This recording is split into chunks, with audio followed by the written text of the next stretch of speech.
Ma'am, please tell me that how do you think Delhi Arbitration Weekend or events like Delhi Arbitration Week can strengthen India's position as an arbitration hub? Very frankly, any cross-border discussions with other stakeholders, the way they are doing, practicing arbitration, the anomalies they feel, the problems they face, this is an experience in itself. When they come, we have many of the speakers who have come from outside. They share their views and we share our views. So, with this exchange of views, of course, you try and pick up the best which helps you in the long run. And I'm sure you've seen the way Daw Week itself over the years has progressed. Right.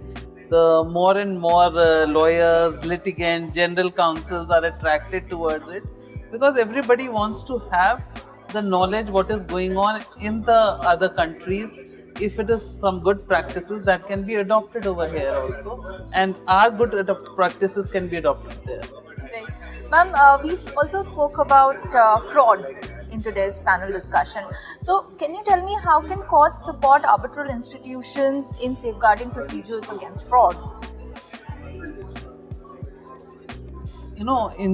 Arbitral institutions, one method which is now being evolved is once a draft award is prepared, it will be circulated, and then the institution will look into if there is some element of fraud or deception or something. But let me tell you very frankly, my experience, whatever be as a judge or a lawyer, is to detect fraud is not an easy thing. It's generally not so apparent. So one has to go deep into it, and the person who is conducting the proceedings is the best person to find out if there has been some fraud.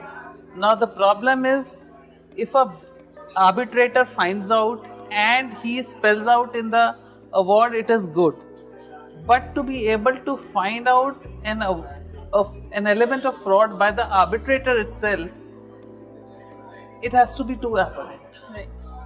Unless you have gone through each and every part of those proceedings, pleadings, which even by a mere reference to or going through the draft award, you will not be able to, nobody will be able to decide.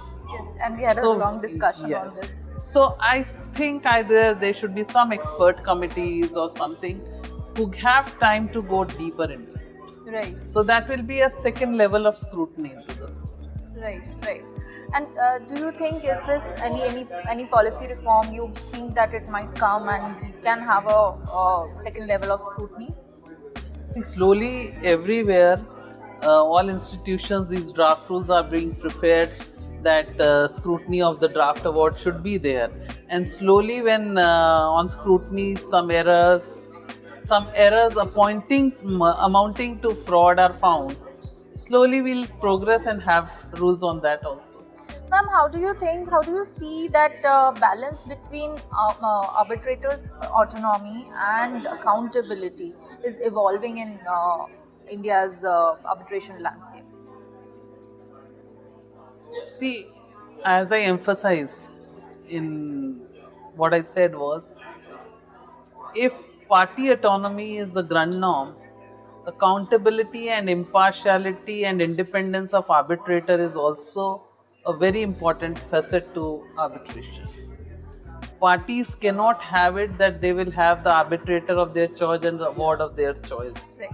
So that should not be the element. After all, despite the best of party autonomy principles being applicable to arbitration, arbitration is primarily an adjudicatory process.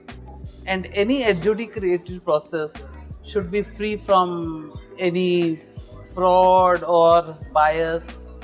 And we have seen challenges to appointment of arbitrators. So this is there. Sometimes it is genuine challenge.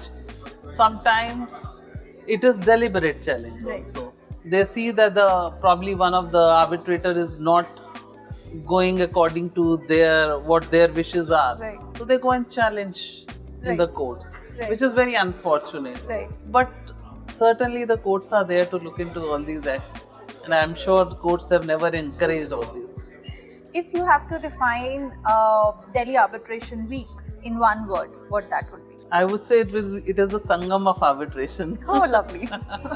Amazing. Thank you so much, ma'am, for giving your time. Okay.